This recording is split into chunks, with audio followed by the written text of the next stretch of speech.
Hello Aries, Sun, Moon Rising, and Venus signs. Kamusta kayo? Sana po'y nasa mabuti kayong kalagayan.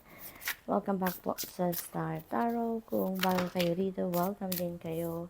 Thank you sa inyong support. I truly appreciate it. God bless you all. Tignan natin mga mensahe ninyo po, Aries. We have 10 of Wands. Ayan. So, this is really good, no? Really beautiful kasi this is ending and beginning. Ibig sabihin nito na meron mga bagay sa buhay ninyo na puputulin nyo na, no? Ngayon, you're going to put an end to it kasi parang hirap na kayo, no? It's very challenging na para sa inyo, kaya at nahihirapan na din kayo ng matagal na to, no? Parang ganun. Parang nag-suffer na kayo for a long time dito sa sitwasyon na to, kaya i-give up nyo na ito, no? It could be in any area of life, depende sa inyong sitwasyon. Maaaring related ito sa trabaho, sa career ninyo, personal na bagay, relationship, yung mga ganun ba? Responsibilidad, obligasyon. So, maaaring along those lines, no? Kung sa trabaho to, maaaring overload na din kayo sa trabaho. Kaya, parang i-give up nyo na to, no? Kung ano man siya. We have star energy, really beautiful kasi si star also is a wish fulfillment energy. So, most likely, meron din kayong wish na magka-come to fruition na at this time. Possible din na meron ditong new path na magbubukas para sa inyo. This is a new beginning energy. This is also new hope, new optimism, yung ganun. Kaya, you will be inspired to start on a new, a new path sa buhay ninyo. So, this is new beginning din ito. So, most likely, hindi lang isa na area ng buhay ninyo magkakaroon ng pagbabago dito, no? We have 3 of Wands. Ayan. So, naghihintay na kayo. Perfect timing na lang ang hinihintay ninyo dito para isakatuparan ninyo kung ano man yung binabalak ninyo dito or kung ano man yung plano ninyo. So, travel also is very imminent for some of you dito, Aries. Maaaring meron kayong mga pagbabiyaheng gagawin.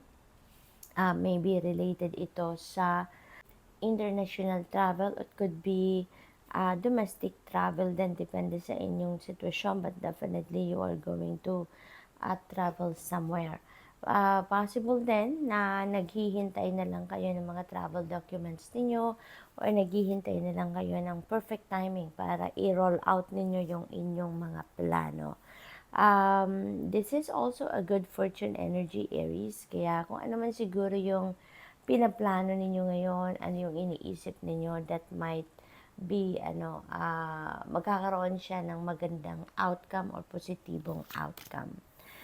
4 of Wands, napakaganda. Kasi si 4 of Wands is a celebratory energy. So, meron kayo ditong si-celebrate. Marami kayong rason para maging masaya sa puntong ito.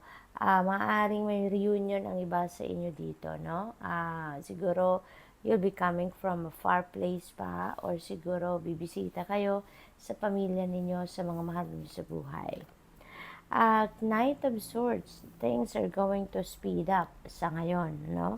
Siguro dahil sa pagod na kayo, siguro dahil sa ang nararamdaman ninyo dito sa 10 of Wands is hirap na, no? Hirap na kayo. Kaya siguro magmamadali na rin kayo na tapusin na kung ano man ang sitwasyon na to na nagpapahirap na sa inyo. What else for Aries? We have 10 of Pentacles. So, this is about wealth. No? This is about family, nakaperahan. Maaaring kayo ay may inaasikaso or aasikasuhing family business. Maaaring ganon. Maaari dito may inheritance na usapin. Maaaring naghahati-hati na kayo ng inyong mana. Sa ngayon, posible din na nag-uusap na kayo dito about pagmamanage or pagsisave ng inyong kaperahan, Aries. Possible din ang iba sa inyo dito, no? Nandoon na kayo sa puntong established na kayo pagdating sa inyong money, career, and finances, and even for the future, no? You can already provide financially for the family. We have justice. You are getting what you deserve. No? Kung ano ang para sa'yo, yun ang makukuha ninyo sa ngayon. Maganda rin ito kasi may balanse na. May babalik nyo na yung balanse sa buhay ninyo. Kung meron man kayo ditong case or something like that, no, na pinaglalaban sa korte, maaaring ngayon maaano na yan, masosolve na, no, magkakaroon na yan ng desisyon at maaaring ang desisyon ay yan ay favorable para sa inyo. Seven of Pentacles, this is about patience, no? Parang iniimbitahan kayo dito, Aries, na magpasensya pa, no? Practice more patience dahil maaaring kung ano man ang hinihintay ninyo dito, hindi pa tapos. Hindi pa, yung parang it's still in the works, no? Ginagawa pa, piniprepare pa ng universe para sa inyo. Kaya ngayon, parang iniimbitahan kayo na magpasensya muna, magpasensya pa, at while you are practicing patience, while you are waiting, maybe this is the time also na magpahinga kayo, mag-reflect kayo, mag-isip pa kayo ng future plans, no? Kung ano pa yung mga plano ninyong gawin. Or maybe, pagmuni-munihan ninyo kung ano na yung mga nagawa ninyo. Baka, kasi you never know, baka hindi pa kayo, alam mo yun, hindi pa nabuo sa isip ninyo na kung ano na. Kasi maaaring ma-figure out ninyo dito na hindi pa tapos yung kung ano man ang ginagawa ninyo. Maaaring ma-discover or maisip ninyo na may kulang pa pala kayo, no? So, good luck. And that's all I have for you for today. Thank you for watching. Love and light. Namaste. Hello Leo, Sun, Moon, Rising, and Venus signs. Kamusta kayo? Sana po ay nasa mabuti kayong kalagayan. Welcome back po sa Star Tarot. Kung bago kayo dito, welcome din kayo. Thank you sa inyong support. I truly appreciate it. God bless you all. Pauna mensahe ni Leo ay Tower Energy. This is a sudden change na mangyayari sa buhay ninyo at this time. Maaari din ang iba sa inyo dito is avoiding that change, no? Kaya maaaring may mga delay dito sa mga pagbabago na kailangan na or dapat nang mangyari, no? Siguro ang iba din sa inyo dito is may mga ginagawang paraan kung papaano ninyo maiiwasan ang mga nakikita ninyong parating na pagbabago. We have the moon energy. Now is not the time to make a decision. Leo, this is an invitation for you na magmuni-muni pa, magnilay-nilay pa, mag-reflect kayo kasi maaaring yung kung ano man ang sitwasyon dito na kailangan ninyong pagdesisyonan, kung ano man ang hawak ninyong impormasyon, detalye about kung ano man itong kailangan ninyong pagdesisyonan, maaring hindi pa to kumpleto, hindi pa konkreto, yung ganon. So, maaring partial pa lang na impormasyon ang mga hawak ninyo sa ngayon. Kaya, hindi pa ito ang tamang panahon para kayo ay magdesisyon. So, you need to listen to your intuition kasi ginagabayan kayo dito ng universe kung ano yung nararapat ninyong gawin while you are waiting for the right timing. So, what else? We have King of Swords. Ang iba sa inyo dito siguro, nasa position of authority or posible ng iba sa inyo will be promoted to a position of authority or will be promoted to a leadership role. Possible din ng iba sa inyo talaga since we have the moon energy katabi ni King of Swords. Ang iba sa inyo dito kailangan ng mental clarity. Ang iba sa inyo dito kailangan ng enlightenment, kalinawan sa inyong pag-iisip, no? Maybe si King of Swords ang makakatulong sa inyo. Kung sino man ang mag-i-embody ng energy ni King of Swords, siya yung makakatulong sa inyo na makuha ninyo ang impormasyon na kailangan ninyo para mahanap ninyo yung truth, no, ng kung ano man ang bagay na kailangan ninyong pagdesisyonan. Ace of Cups, napakaganda naman ito kasi this is divine blessing na parating sa inyo. This is overflowing of blessings na paparating. At ang bonus, no, ng Ace of Cups energy is kung ano yung kailangan ninyo, ito yung dadating, ito yung ibibigay sa inyo ng universe. Ang maganda pa rito kasi it's going to come in abundance. Hindi ito yung limitado lang sa kung ano yung inyong pangangailangan, but this is also overflowing of blessings na ibibigay sa inyo. Your needs will be met, kaya you are going to feel that overflowing of joy dito, no, sa sitwasyon na ito. So, what else? We have King of Wands. Yan. So, dito naman sa King of Wands, meron kayo ditong plano siguro para maging entrepreneur, no? Kasi sa ngayon, ang iba sa inyo, DW, is going to open up a new business. Maaring yan ay online business, maaring yan ay yung negosyo na meron talaga kayong physical space na i-occupy, or maybe home-based business, mga along those lines, no? Probably din ang iba sa inyo is already nandoon na sa posisyon sa trabaho na mataas na talaga ang posisyon ninyo kung kayo ay naka-empleyo, no? So, possible na ang iba sa inyo dito rin very charismatic, no? Very kayo, magnetic ang vibe, kaya you're attracting or drawing people towards you. Kahit hindi niyo kailangan ng tulong, merong mga tumutulong, merong lumalapit para mag-volunteer na suportahan kayo o tulungan kayo sa kung ano man ang endeavor na inyong pinaplano. We have Four of Cups in reverse. Ayan, so you are taking action, no? Kung dati lagi kayong nagpo-procrastinate, nag-hesitate, lagi kayong nagdadalawang isip, ngayon you are ready to take action, you are moving forward. Yung mga plano ninyo, siguro this is related to the King of Wands energy, yung plano ninyong negosyo, plano ninyong endeavor, ngayon isa sa katuparan nyo na, or gagawa na kayo ng paraan para ma-carry out nyo na kung ano man yung plano na yon. So, we have Seven of Swords in reverse. Ayan. So, meron ditong katotohanan na nalalabas. There is some truth that is coming to light. Kumbaga, you're about to turn a new leaf sa buhay ninyo.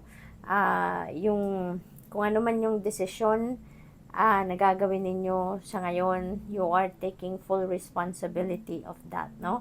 Or kumbaga, na kayo ngayon, mas magiging responsable na din kayo. And even sa mga plans ninyo, sa mga ideas ninyo, tatayo na talaga kayo, you're going for it, at gagawa na ninyo ng paraan para maisakatuparan yan.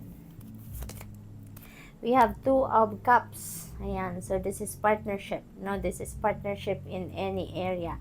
Maaaring ang iba sa inyo dito is going to make new friends, meeting new friends, or maybe kung meron kayong hindi pagkakaintindihan with another person, kunyari yung ninyo, yung person ninyo, ngayon din ang panahon para kayo ay magkausap, mag-ayos, no? Yung ganon, ma-patch up kung ano man ang hindi pagkakaintindihan. Possible din ng iba sa inyo dito is making business partnership. So, since meron tayong King of Wands, posible na meron ditong collaboration between you and another person. Maaring sa negosyo, no, kung may plano kayong magnegosyo. So, good luck. That's all I have for you for today. Thank you for watching. Love and light. Namaste. Hello, Sagittarius, Sun, Moon, Rising, and Venus signs. Kamusta kayo? Sana po'y nasa mabuti kayong kalagayan. Welcome back po sa Star Tarot. Kung bago kayo rito, welcome din kayo. Thank you sa inyong support. I truly appreciate it. God bless you all. Pauna mensahe ninyo ay the Hanged Man. Sagittarius, this is new perspective. This is about patience. And may panawagan sa inyo dito na mag-reflect, muna kayo, mag-step back muna kayo ng kahit saglit lang doon sa kung anong pinagkakabisihan ninyo and do some kind of introspection. Posible na meron ditong divine detour na mangyayari. Kaya siguro kayo inaanyayahan ng spirit dito para magmuni-muni kayo so that you'd be able to listen, would be able to figure out kung ano yung gabay sa inyo ng universe at i-guide kayo kung saan kayo dapat na patungo at this time. With the Three of Pentacles energy, meron ditong teamwork, collaboration, tulungan, meron ditong susuporta, tutulong sa'yo ng mga tao, maaaring sa proyekto, sa kung ano mang endeavor, dito ang gagawin ninyo or mga plans, ideas na gusto nyong isakatuparan. Ito yung magiging simula, no, sa pakikipag-collaborate ninyo dito or doon sa effort ng ibang tao din na makikipagtulungan sa iyo. This is going to be the start, no, kumbaga ng pag-akyat ninyo sa ladder of success. So kahit saan to, maaaring projects ninyo, mga business or kung ano pa man, pag-aaral, no, you can expect support and help from other people. We have Four of Cups in reverse. Ayan, there's going to be some kind of breakthrough na parating sa inyo dito. There will be new direction, new goals na parating.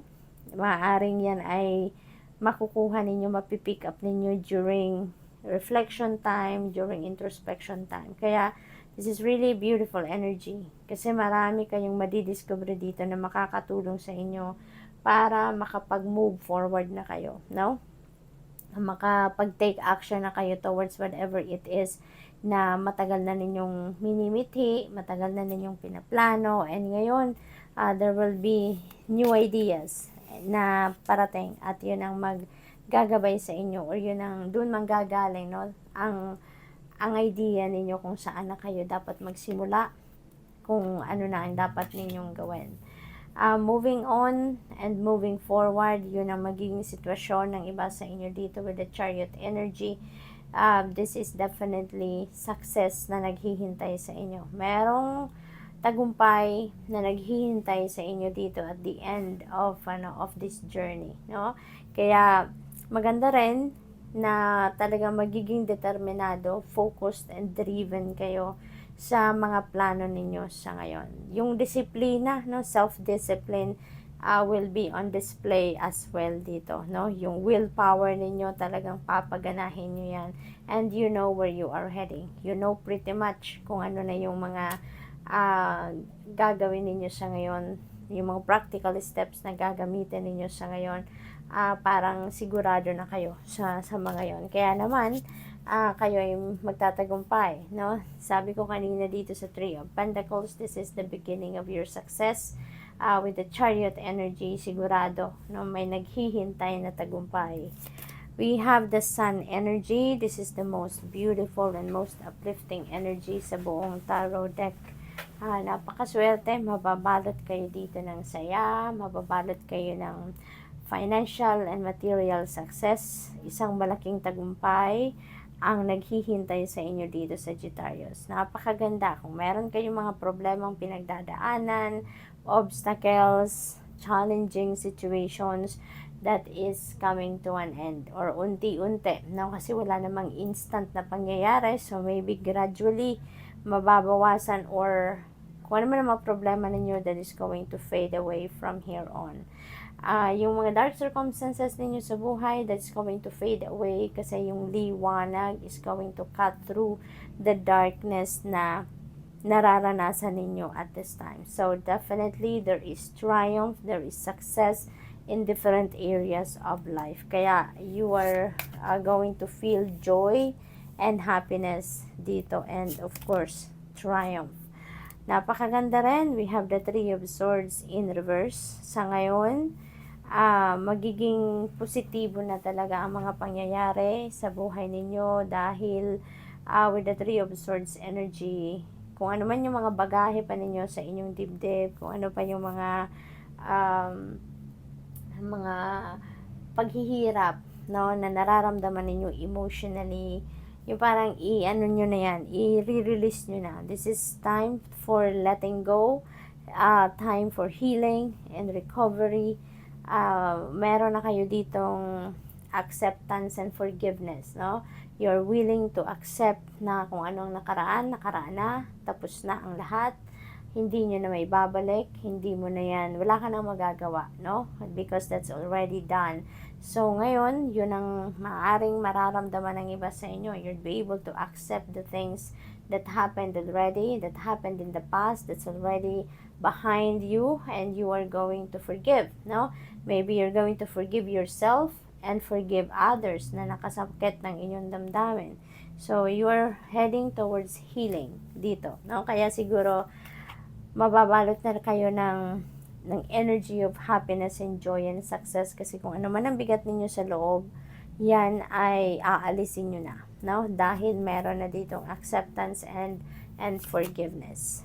Page of Swords in reverse. Ang iba sa inyo dito, siguro subject kayo ng chismis. Maaring may mga tao sa paligid ninyo na pinagchichismisan ka, or maaring ikaw yung pinag-uusapan, maaring ganon. Possibly din na ikaw yung nagchichismis. Maaring ikaw yung may binobrot up na topic about other people. So, possible na ganon din ang ganap. But, of course, this is a general reading. This is not a one-on-one reading. So, just take as it resonates. Okay? What else? We have Seven of Pentacles. So, meron tayong dalawang 7 dito, no? We have the Chariot energy and we have the 7 of Pentacles. This is another 7, diba? So, we have 77. So, I suggest you please look up for the meaning of number 77 for more guidance kasi number 7 is a very lucky number, no? So, pakitignan po ninyo, may mga new insights or additional insights, inspiration, information na makukuha kayo from that, no? Sa mga mababasa ninyo. So, this energy is guaranteed, no? Binibigyan kayo dito ng guarantee that you are going to receive or have that long-term success. Success, di ba, dito, may triumphant energy ka dito. May triumph energy ka din dito. You are climbing the ladder of success. Tapos dito, there is also a promise of long-term success. Kaya napakaganda ng mga energies na nandito sa ngayon na maaaring yan ay mag-i-stay for hindi lang short term, pero long term, no? Na maaaring sunod-sunod siguro ang mga tagumpay na dadating sa buhay ninyo sa kung ano man ang inyong ginagawa, ano man ang inyong pinagsisikapan, ano man ang pinagkakaabalahan ninyo. Ang advice lang din sa inyo ng energy na to is for you to continue to work on it, continue to persevere, and at the end of the day, you are going to receive the rewards of your hard work, no?